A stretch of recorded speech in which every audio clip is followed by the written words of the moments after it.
El Canal de Panamá. Un atajo náutico entre el Océano Atlántico y el Pacífico.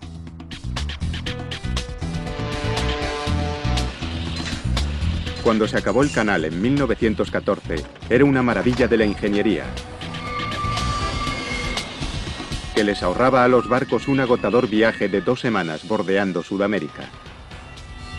Pero en la actualidad, los grandes cargueros lo han colocado en una difícil encrucijada. El comercio mundial presiona a los ingenieros para que estudien la posibilidad o la conveniencia de rediseñar el canal. A menos que Panamá pueda acondicionar el canal para el siglo XXI, pronto podría quedarse anticuado y obsoleto.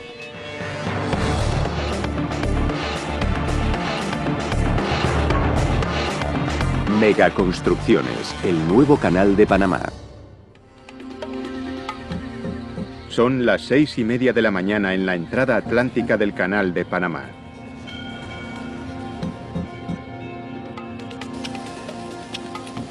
El experto piloto Dave Sherman se prepara para asumir el control de un petrolero con tripulación rusa. El Canal de Panamá es el único lugar del mundo en el que un capitán debe ceder el mando de su embarcación.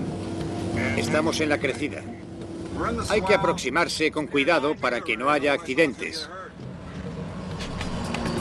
Tras 25 años de trabajo, Dave sabe que debe permanecer alerta.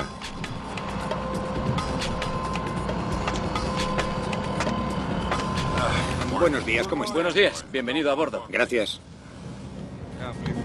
Navegar por el canal es un trabajo muy especializado y sometido a mucha presión, desde el principio hasta el final. ¿Capitán? Sí, Buenos días, Dave Sherman, ¿cómo está? bien. El más mínimo error podría resultar catastrófico. Los barcos de hoy. Gracias. Se necesitan 8 años de intensa preparación para ser piloto del canal.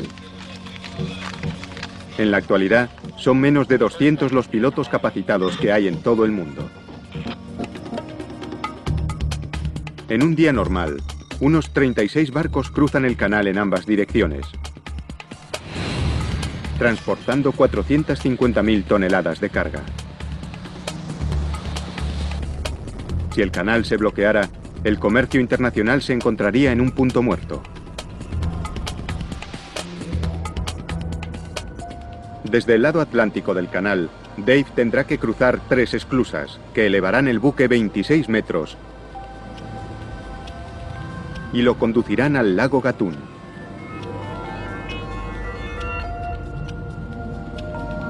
Al otro lado del lago, otro grupo de esclusas bajarán el barco hasta que esté a nivel del mar, para salir al Pacífico.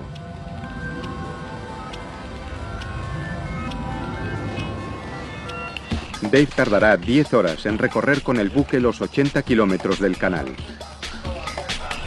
Eso si no hay contratiempos. A estribor.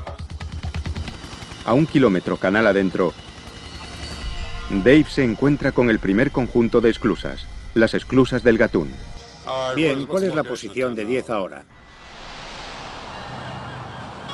Cada esclusa tiene 3 cámaras independientes pero conectadas.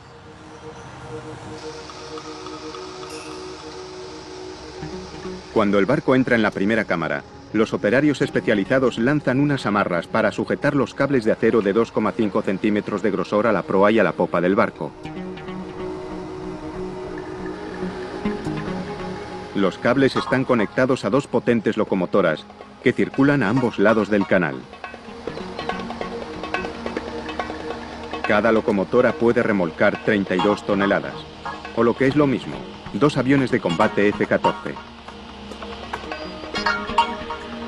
Pero se necesitan 6 locomotoras para guiar este barco de 60.000 toneladas a la cámara de la esclusa.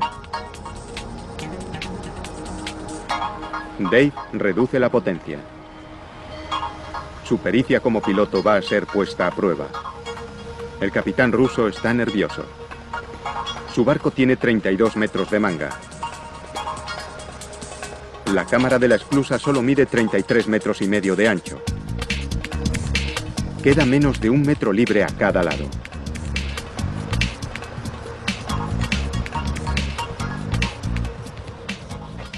Bien, libra de ambos lados.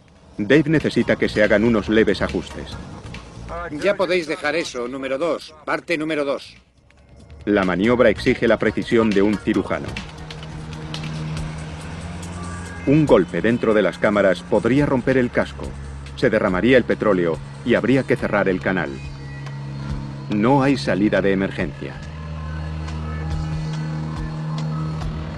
Ajustando constantemente la tensión de los cables, las locomotoras mantienen el barco centrado en la cámara. Su movimiento debe estar perfectamente sincronizado para que los cables se mantengan tensos. Las compuertas se cierran reteniendo el agua del océano.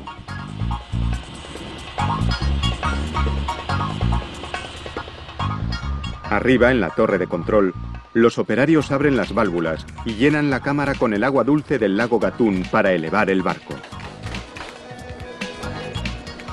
Aquí control. Son los mismos controles que se instalaron hace más de 90 años. La gravedad hace que el agua del lago llegue a la cámara de la esclusa a través de unos 100 orificios situados en el fondo.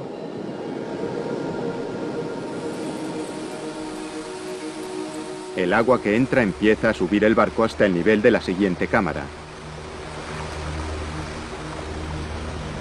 El agua debe entrar a un ritmo constante. Una turbulencia podría aplastar el barco contra los laterales y romper los cables de acero tensados de media tonelada con una fuerza tal que podría partir a una persona en dos. Una vez que el barco ha sido elevado, las locomotoras suben hasta la siguiente cámara.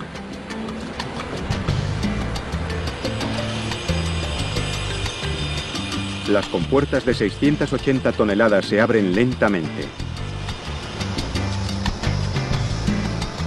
Este proceso se repite hasta que el barco ha alcanzado el nivel del lago, 26 metros por encima del Atlántico.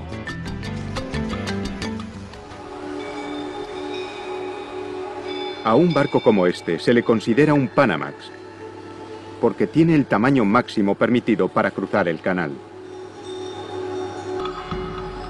Cuando se inauguró el canal en 1914, el tamaño de las esclusas era el punto de referencia de los constructores de barcos. Pero los grandes cargueros modernos amenazan con dejar el canal obsoleto. Pueden llevar 3 veces más carga que un carguero normal y sobrepasan con creces las dimensiones máximas del canal.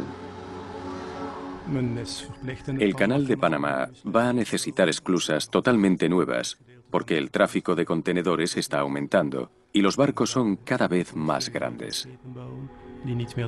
En el futuro, el canal de Panamá podría perder un montón de dinero, porque el tráfico marítimo podría disminuir drásticamente. Es solo cuestión de tiempo. Si el canal de Panamá no se adapta a la industria de barcos comerciales, pronto se convertirá en una reliquia del pasado.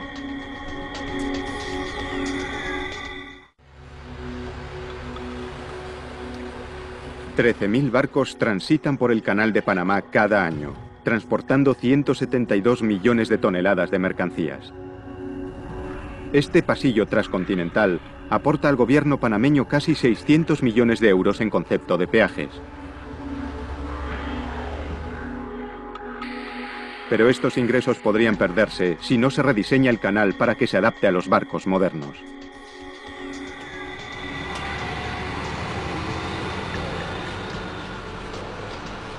Estos colosales barcos son la clave del futuro para las empresas graneleras y de contenedores. En la actualidad, un 20% de los barcos que navegan son de este tipo. En el año 2020, su número como mínimo se duplicará. Los grandes cargueros deben recorrer la ruta que hacían los comerciantes en el pasado, entre el Atlántico y el Pacífico. Una costosa desviación de 13.000 kilómetros rodeando la punta de Sudamérica. Para barcos como estos, es como si nunca se hubiera construido el canal. Durante 65 años, los Estados Unidos gestionaron y dirigieron la zona del canal, a cambio de un arrendamiento al gobierno panameño. Pero en 1979, los Estados Unidos empezaron a ceder el control del canal a Panamá. Este pequeño país de 3 millones de habitantes se convirtió en un destacado protagonista del comercio internacional. Panamá destinó millones de euros a la preparación de personal durante los 20 años de transición. La Autoridad del Canal de Panamá, una entidad autónoma del gobierno panameño, se instituyó para dirigir, gestionar y mantener el canal. Tras décadas de negociaciones, se cumplía al fin el antiguo sueño de Panamá de hacerse con el control del canal. Sin embargo, se toparon con un gran inconveniente. Cuando a finales de 1999 Panamá recuperó el control completo del canal, era necesario realizar reformas significativas y cuanto antes para mantenerlo operativo. En la actualidad, más del 90% de la plantilla del canal está integrada por panameños, incluidos gran parte de los puestos técnicos y directivos vitales para su funcionamiento. La Autoridad del Canal de Panamá debe sopesar el impacto que tendría cualquier cambio en el canal sobre sus empleados y sobre la población local. Para nosotros, los panameños son el elemento más importante en la decisión, los beneficios que este proyecto o cualquier proyecto del canal le genere al pueblo panameño. Bajo el mando de la Autoridad del Canal de Panamá se han realizado ya muchas mejoras. 100 locomotoras más potentes, cada una de 2 millones de euros, guía ahora a los barcos por las esclusas.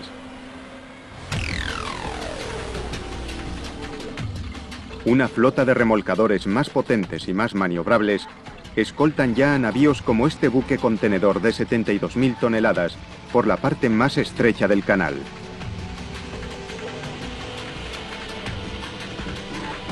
Modernos mecanismos hidráulicos abren y cierran ahora las enormes compuertas de metal de las esclusas, de más de 600 toneladas de peso.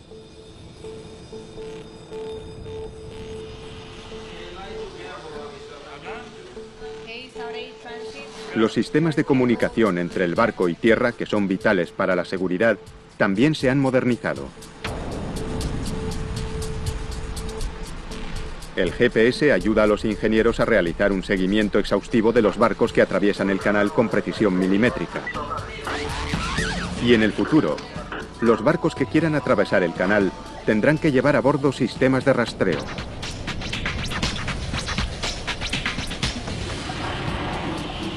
Pero estas mejoras son mucho más fáciles de realizar que la ampliación del canal. Si Panamá decide invertir en su ampliación, las máquinas tendrían que despejar miles de hectáreas de selva a ambos lados. Las excavadoras tendrían que abrirse paso a través de miles de metros de roca inestable y lodo. Habría que echar millones de toneladas de hormigón.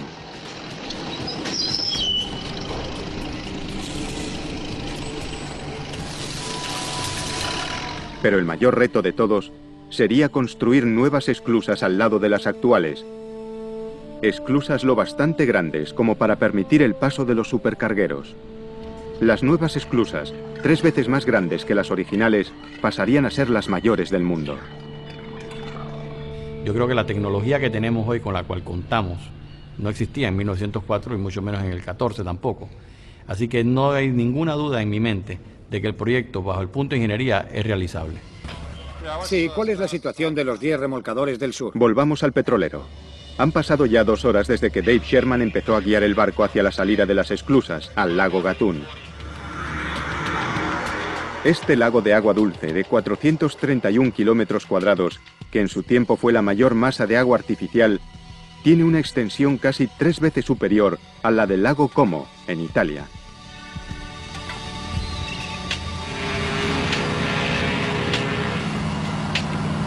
El lago es, de hecho, el gran motor que mueve el canal. Bombea casi 200 millones de litros de agua al interior de las esclusas para elevar y bajar cada barco que lo cruza.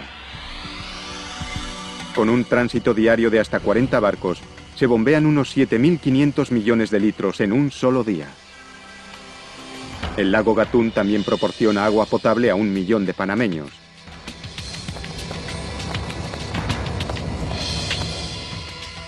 Para crear el lago, los ingenieros construyeron la presa de Gatún, en el río Chagres, la mayor del mundo en su época. Fue una proeza extraordinaria de la ingeniería.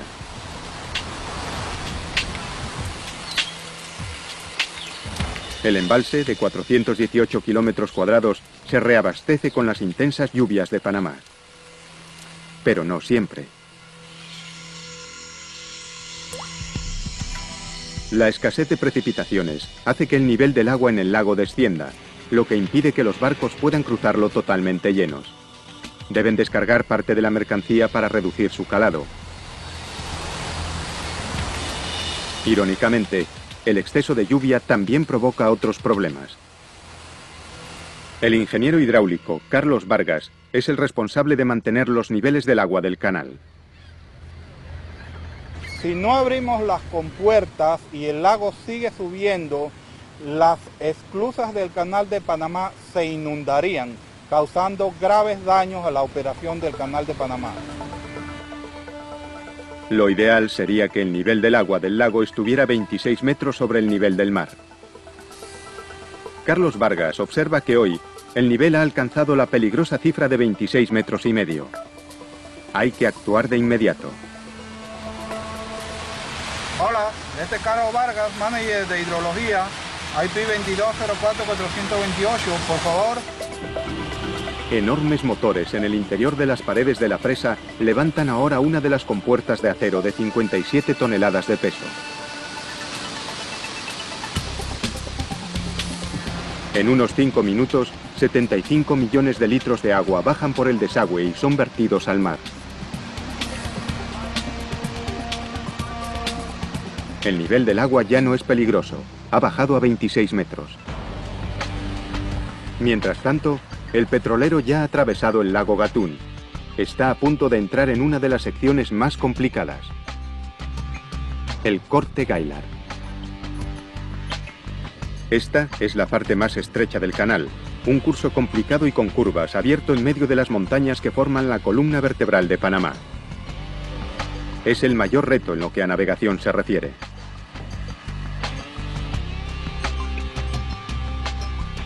Estas montañas estuvieron a punto de impedir la finalización del canal.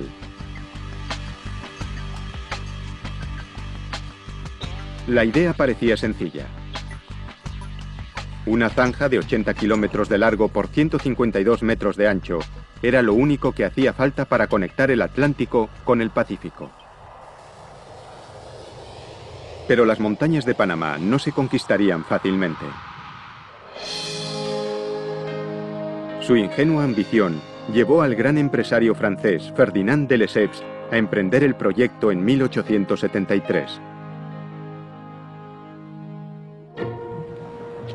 De Lesseps acababa de rematar otro triunfo de la ingeniería: la construcción del Canal de Suez, en Egipto. Allí, sus obreros fueron capaces de abrir una zanja al nivel del mar, atravesando el llano desierto egipcio. Aunque con la mitad de extensión que el de Suez, el Canal de Panamá planteó más problemas de los que Lesseps había previsto. No solo por las montañas, sino también por las enfermedades tropicales. La malaria, la fiebre amarilla. En aquel momento, los científicos no sabían que los mosquitos eran portadores de estas enfermedades. Los trabajadores morían a un ritmo alarmante. Pero por problemáticos que fueran los mosquitos y las montañas, no eran los únicos obstáculos.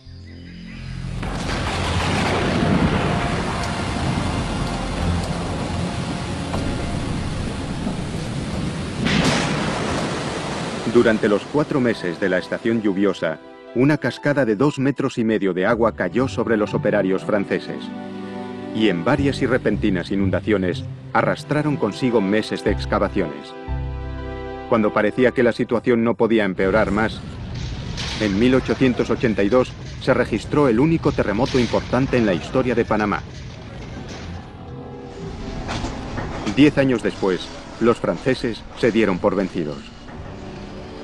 Para entonces, 20.000 hombres estaban enterrados en las selvas de Panamá y la empresa y la reputación de Lesseps estaban hundidas. La naturaleza había ganado la primera batalla, pero no la guerra, que acababa de empezar.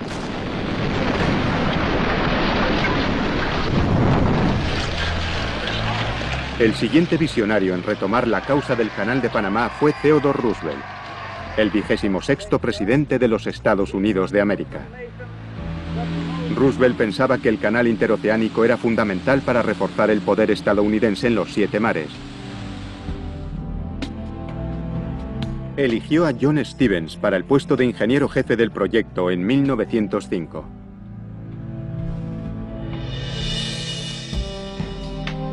Stevens nunca había construido un canal, pero tenía un plan claramente trazado.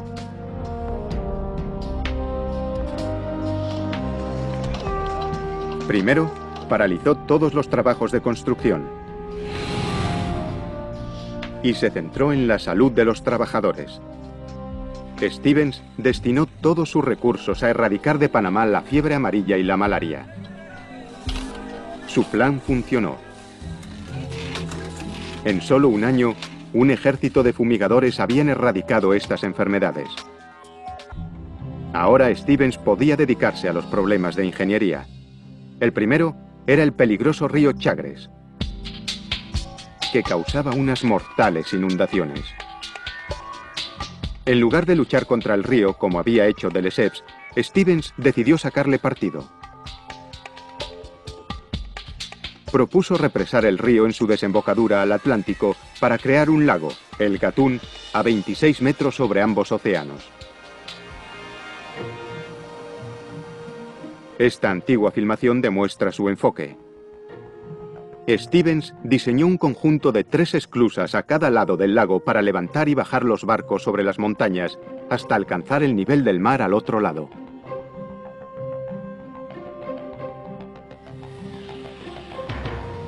Se necesitaron 4 años y miles de trabajadores para hacer las esclusas.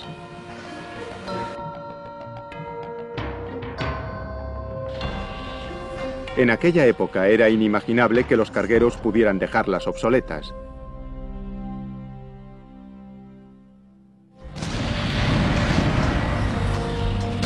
Mientras tanto, un ejército de obreros luchaba por excavar, volar y abrir un canal a través de las montañas. Las temperaturas en el corte Gaillard podían alcanzar los 40 grados. Como escribió un empleado a su familia, es como trabajar en el infierno. Pero por muy incómodo que resultara el clima panameño, los deslizamientos de tierra suponían una amenaza mucho peor. El canal, la construcción del canal, era en realidad una pesadilla para los ingenieros. En realidad tenían un material muy malo para usar, ¿ok? Y este material era el que se derrumbaba siempre, porque no tenía suficiente resistencia. El Canal de Panamá se abrió finalmente en 1914. Más de 30 años después del inicio de las excavaciones, con un coste de 400 millones de euros y más de 30.000 vidas. El canal fue anunciado como una maravilla de las megaconstrucciones, un testimonio del potencial ilimitado del ingenio humano.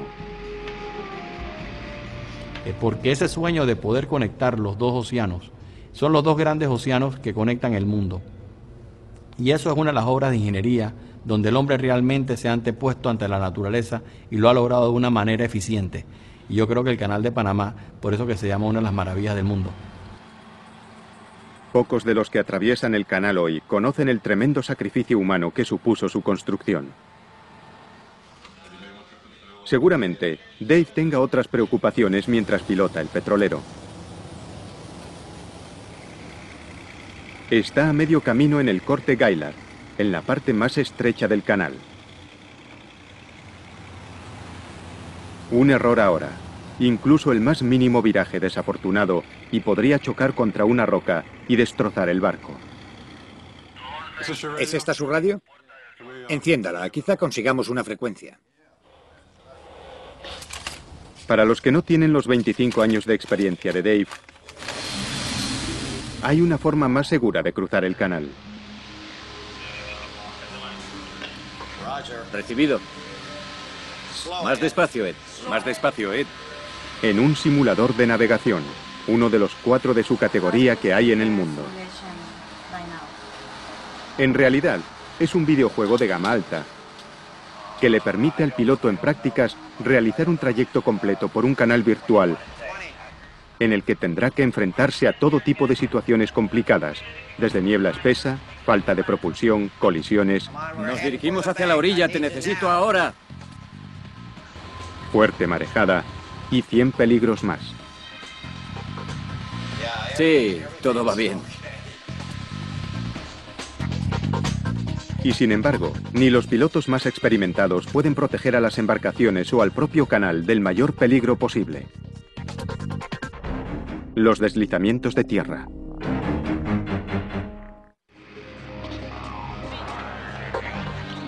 Cuando se acabó el canal en 1914, se le consideró un hito de la ingeniería y un testimonio del ingenio humano. En la actualidad, los cargueros modernos hacen que los canales parezcan pequeños y han obligado a los ingenieros a estudiar la posibilidad de rediseñar el canal a una escala mucho mayor.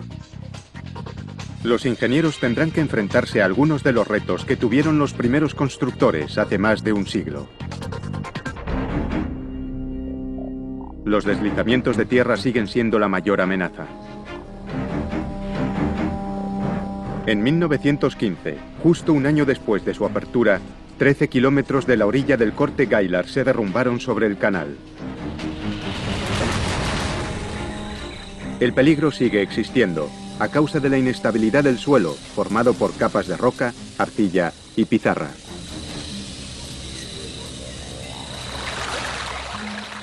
Las orillas también caen en ángulo sobre el canal. Cuando llueve, el agua empapa las capas porosas, añadiendo un peso tremendo a las orillas. La gravedad hace el resto. Cada día, durante todo el año, las dragas retiran los sedimentos que han caído en el canal. Es una lucha constante desde que se iniciaron las excavaciones en 1880.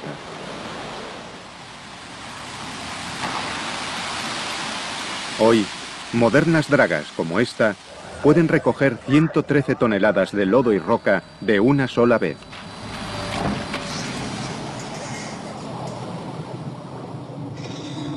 En un día normal, recogen suficiente lodo como para llenar 170 piscinas olímpicas.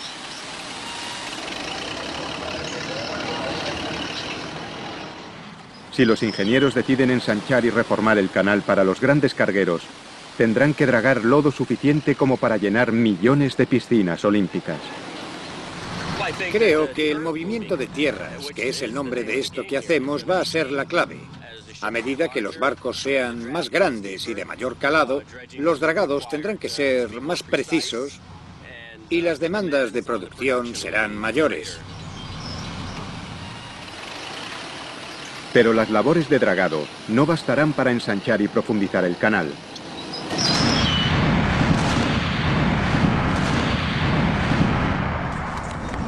También habrá que hacer voladuras, lo que aumenta el riesgo de deslizamientos de tierra. Aún quedan muchas decisiones por tomar. ¿Merece la pena correr los riesgos que supone rediseñar el canal? Y de ser así, ¿cuál sería el mejor enfoque para un proyecto de tal envergadura? El petrolero de Dave ha atravesado sin contratiempos el Corte Gaillard. Aún debe pasar por las esclusas de Pedro Miguel, que le harán descender 9,5 metros hasta Miraflores, otro lago artificial. Las nuevas esclusas propuestas podrían hacerse al lado de las antiguas. Los barcos más pequeños podrían seguir usando las viejas, mientras que los grandes y modernos cargueros usarían las nuevas. La construcción de las nuevas esclusas es el mayor reto para los ingenieros.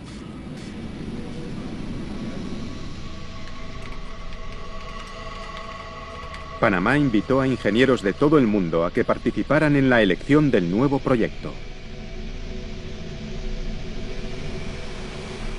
Finalmente, se eligieron 2 equipos de ingenieros.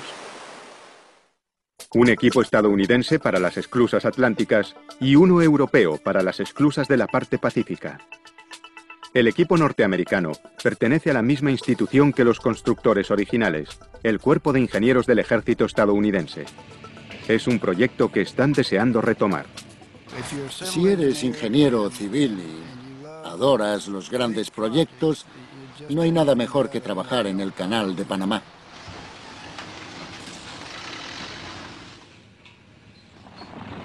La geología panameña siempre ha sido un gran obstáculo. El tipo de roca determinará el diseño de las esclusas atlánticas propuesto por los ingenieros. La parte atlántica tiene roca blanda. La parte pacífica tiene roca muy dura y eso marca una gran diferencia en el tipo de estructura que diseñes. Para construir nuevas esclusas en la roca blanda e inestable, el cuerpo de ingenieros está estudiando nuevas tecnologías que ya se están usando en el río Ohio, en Olmsted, Kentucky.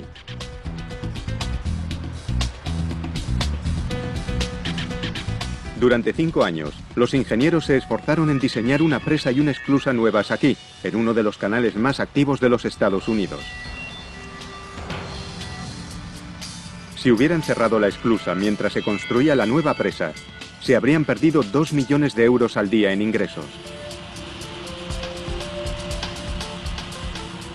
Los ingenieros propusieron una alternativa radical: construir la presa en mojado. En lugar de crear un enorme dique seco en medio del río, prefabricaron las secciones de la estructura gigante en tierra y las sacaron flotando al río, donde la flotabilidad las hace 10 veces más ligeras. Los componentes más pequeños se ensamblan rápida y fácilmente, formando estructuras mayores. El mismo método podría usarse para construir las nuevas esclusas atlánticas en Panamá. Pero las nuevas esclusas pacíficas tienen otro problema: las potentes mareas del océano. 2 veces al día, las mareas del Pacífico suben y bajan 6,5 metros, ejerciendo una enorme presión sobre las compuertas de las esclusas. Para compensar esa presión, los primeros ingenieros construyeron las compuertas más altas y resistentes del canal. Pero las compuertas de las nuevas esclusas deberían ser el doble de grandes, casi tan altas como un edificio de 10 pisos.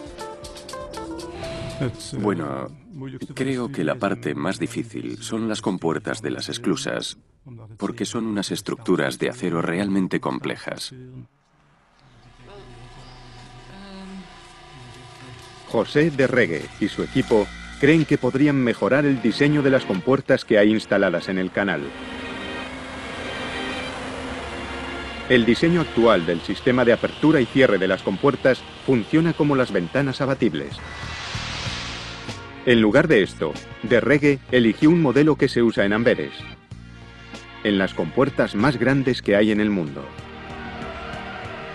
Se las conoce como compuertas correderas, porque se deslizan atravesando la cámara de la esclusa desde un hueco abierto en un lateral. Son más gruesas, más resistentes y soportarían mejor la presión del agua.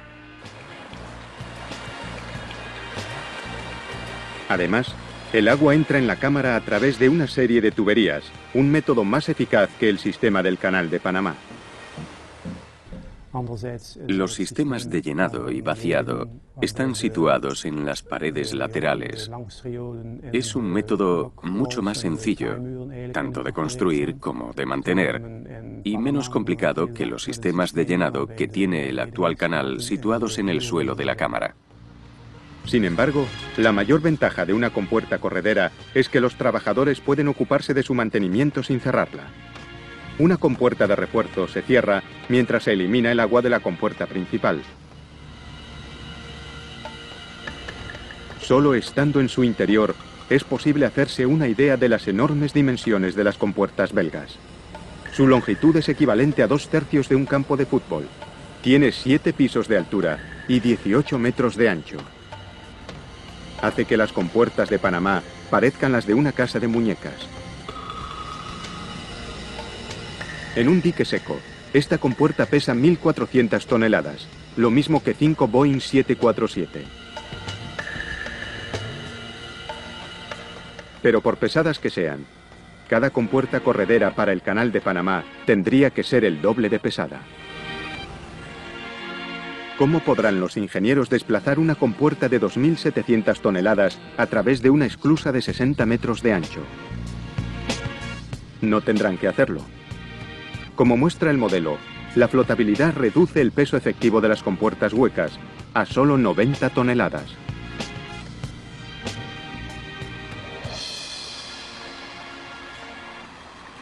Pero antes de aprobar algún diseño, debe ponerse a prueba usando modelos a escala en un laboratorio como este. Gestionado por el Cuerpo de Ingenieros del Ejército de los Estados Unidos en Mississippi. Trabajar aquí en el laboratorio del Cuerpo de Ingenieros ha sido muy agradable para mí. Muchas veces se nos ha acusado de ser niños grandes con juguetes grandes. Y en realidad sí, es muy divertido, sobre todo cuando vemos que lo que hemos ayudado a diseñar ha supuesto una mejora. Los ingenieros comprueban el comportamiento de las compuertas sometidas a una fuerte presión de agua. La nueva esclusa debe permitir que el agua suba uniformemente y despacio, o las consecuencias podrían ser terribles para un barco.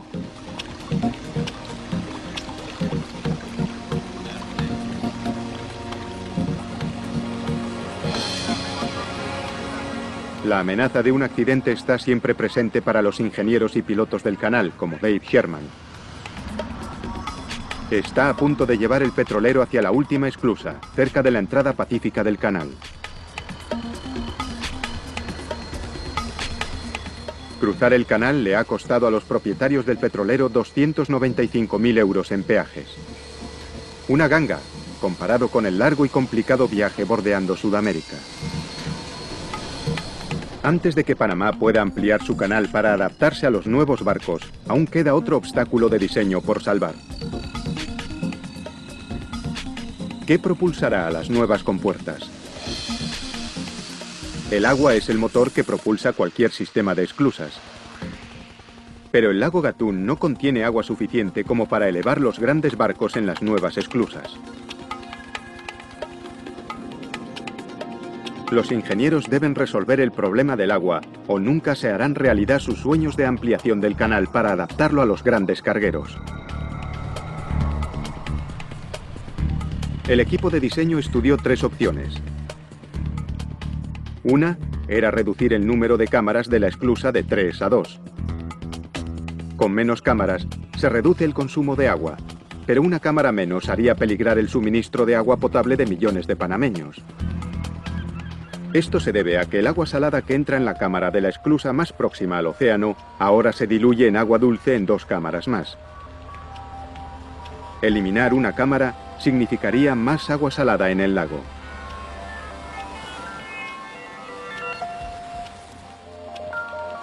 La segunda solución al problema sería crear un nuevo lago construyendo otra presa en un río cercano.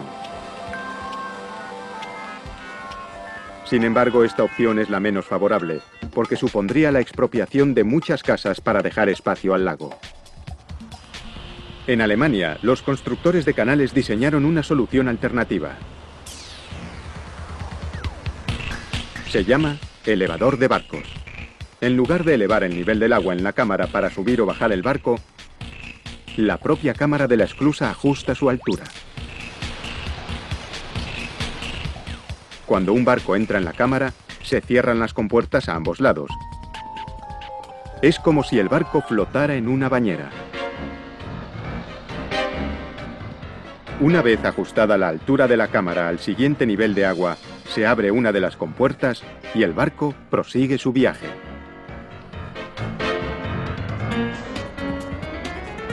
Quizás lo más innovador de este diseño es que no se desperdicia agua.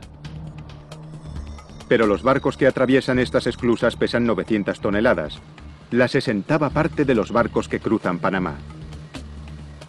Diseñar un mecanismo lo bastante potente como para levantar grandes cargueros puede ser una empresa hercúlea. Sin embargo, existe otro método para utilizar el agua de las esclusas que podría resultar útil a Panamá: tanques para ahorrar agua. Un sistema de tanques de almacenamiento temporal que reciclan el agua. Cuando un barco quiere transitar desde una zona más alta a una más baja en este canal alemán, los ingenieros liberan el agua de la cámara de la esclusa superior. Pero en lugar de verter el agua al río, es recogida por un tanque cercano.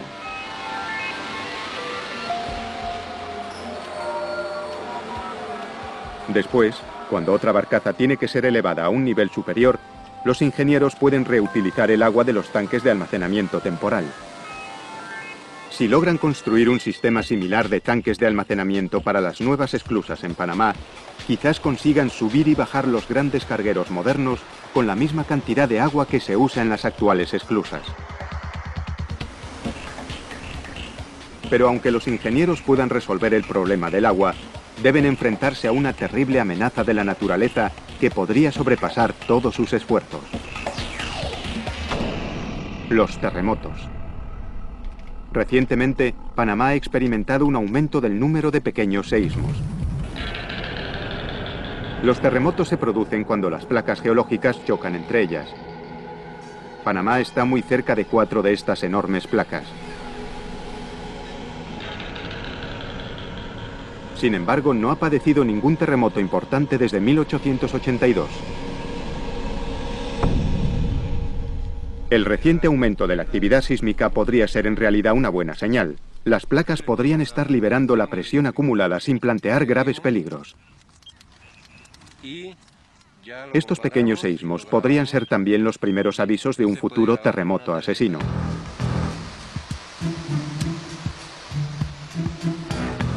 El efecto más peligroso serían los daños ocasionados a la presa de Gatún.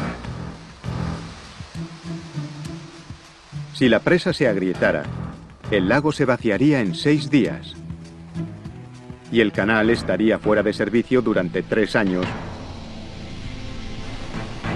que sería lo que tardarían las lluvias en rellenar el lago. Pero los muros de la presa de Gatún tienen unos 120 metros, e incluso los estudios más pesimistas no prevén ningún terremoto lo bastante fuerte como para agrietarlas. Aún así, los dos equipos de diseño trabajan para minimizar el impacto de un terremoto sobre las nuevas esclusas.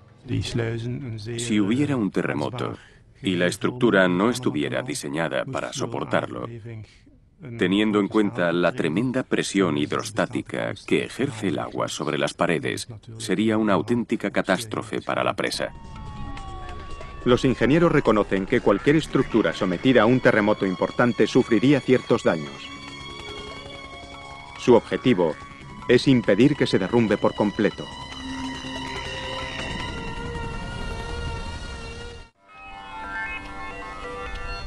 Durante casi un siglo, el Canal de Panamá ha sido un vínculo vital para el comercio internacional.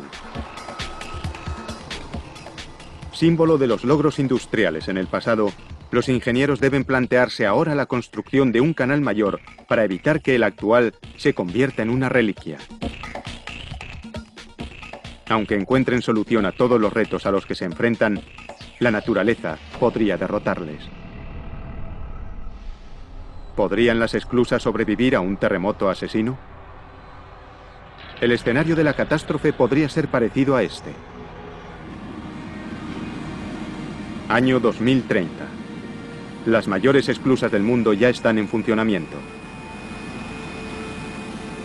La torre de control vigila cuidadosamente la situación de los 68 barcos que hay en el canal. Un supercarguero que lleva 8.000 contenedores desde Alemania a Los Ángeles acaba de salir de las 3 nuevas esclusas de la parte atlántica. Cuando de pronto le sorprende un enorme terremoto de 8,6 en la escala de Richter. El barco es sacudido con violencia. Su enorme casco de acero impacta contra las paredes de la esclusa. Contenedores de 100 toneladas caen por la borda como si fueran piezas de un juego de construcción. Los cables de acero se rompen.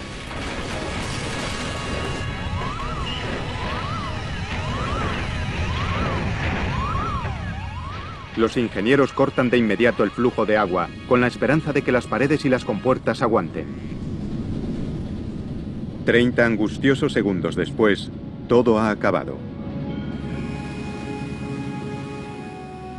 Las esclusas han sufrido algunos daños, pero aún funcionan. Los ingenieros del canal han vencido a las fuerzas de la madre naturaleza.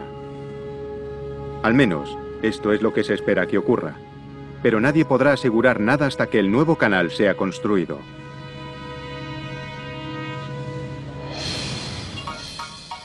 Son las 6 de la tarde y Dave Sherman atraviesa con el barco la última esclusa, alcanzando el Océano Pacífico. Ha tardado 10 horas, pero ya ha acabado su trabajo. Algún día, en un futuro cercano, Dave podría pilotar un barco 2 o 3 veces más grande, con el que cruzaría un canal más ancho y más profundo. Pero la ampliación del canal plantea más retos de diseño de los que afrontó el equipo original de construcción.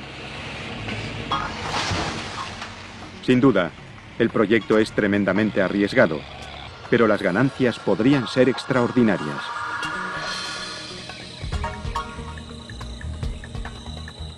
Un canal más grande supondría un avance en la carrera de Panamá dentro del comercio internacional.